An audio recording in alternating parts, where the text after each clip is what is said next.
Hello, Chris Newman, Truth and Consequences.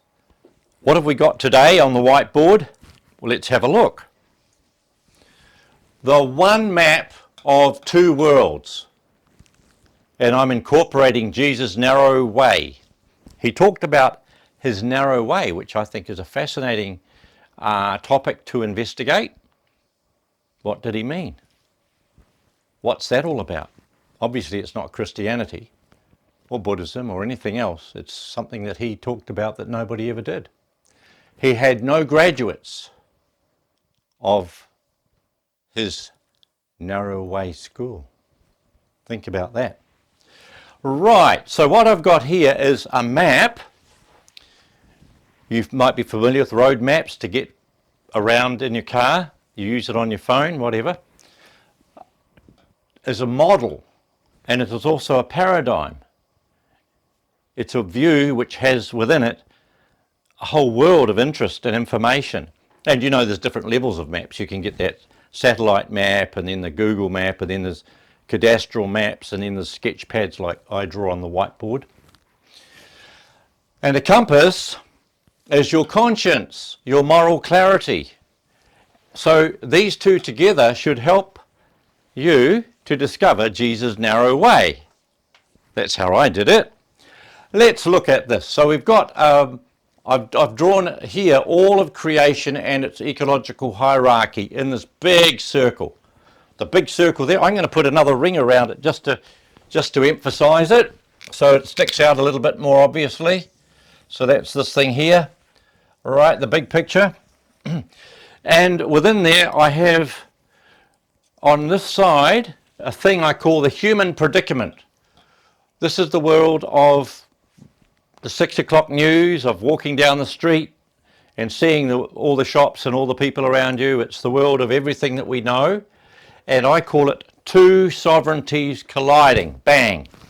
Because within that world is all the ideals and hopes of God and the fallen reality of broken dreams.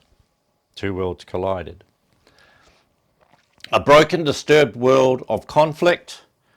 Its negativity is death endorsing, if you don't understand that. I believe there's a war going on in Ukraine. There's probably 80 or 100 other wars going on around the planet. There's people being injected with toxins by Big Pharma. Look, I won't go. I don't want to make you feel sad and turn this off. I want you to feel positive, so let's go. One more. Parasitic good and evil. This is hard for people to get, that there can be parasites who are good and evil, but if you think about it more deeply, you'll realize what I'm meaning. I'll give you an example. Certain charities have gone to the public and taken in lots of money to help this cause or that cause, and over decades you watch them and nothing changes. They keep asking for more money for the same problems, so obviously they're not making any progress, but they're manufacturing an idea of good for their evil agenda, and so on and so forth.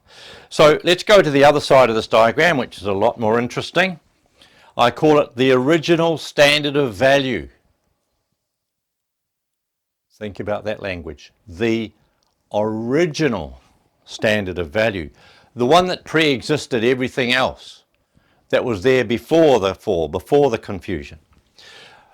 I call this world the one of one unified sovereignty. God is sovereign. There's only one sovereign. There is no confusion, no conflict in that regard. The ideal world of purpose and meaning, which happens to be affirmative, life-supporting and truth-centered. Whoa, so that's easy. Now we've got these two things. They're not opposites, by the way. They're not opposites.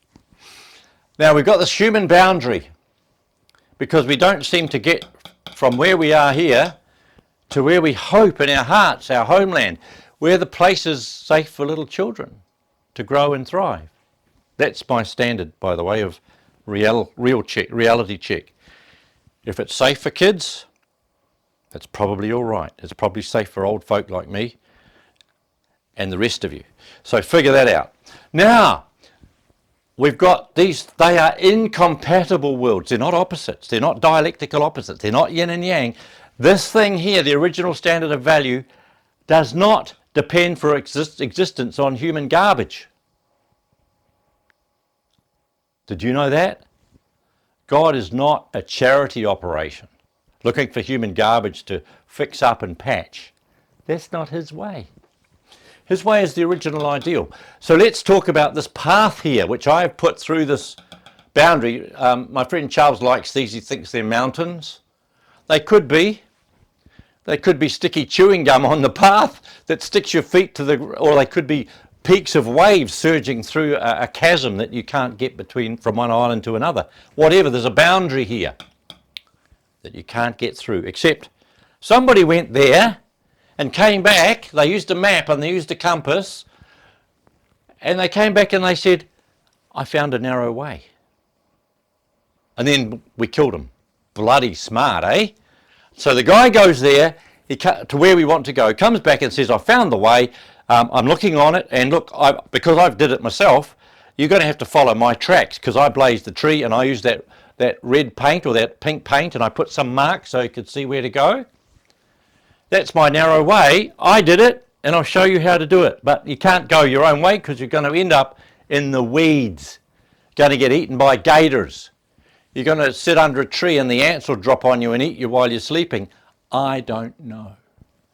But for sure, Jesus' narrow way is a path of where the spirit and spiritual and physical are substantially combined, because he did it on earth as a man with a body. And this completely blows St. Paul's stuff out of the water. Him and his, sinful body of flesh and hating the flesh and all this and spiritual this and that, stuck in his dialectical opposites. We have to put that aside, St. Paul, and get back to the real source, which is the Master himself. We said, the narrow way is my path, and I will take you through to the real world. Bit hard to do if you get killed, isn't it? And obviously it's very hard to do from the spirit world, because people get all kinds of mixed up gaga from the spirit world. They go this way, they go that way, and they don't know anything. Just get confused. So we've got to sort it out here on earth, and we've got to go back to the first principles. Okay, I can explain that in great detail in another presentation, but if you watch all of my work, you'll see that through it, this constant message is coming clearer and clearer and clearer for you. So I leave that with you.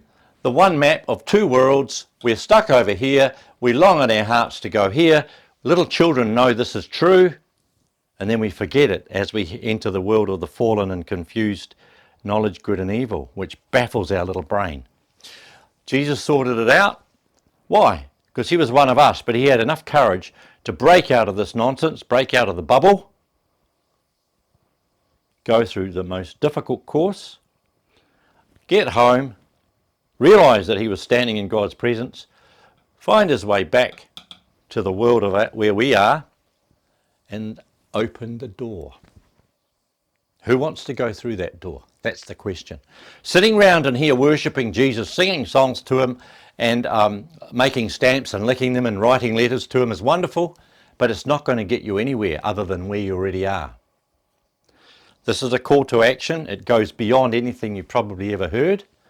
Anyway, you can imagine how I felt when I heard this message. It goes a lot deeper than you can understand, because beyond understanding is the deeper realm of truth, love and life. And I leave that in your lap for your consideration and your well-being. Thank you. Chris Newman signing out, Truth and Consequences.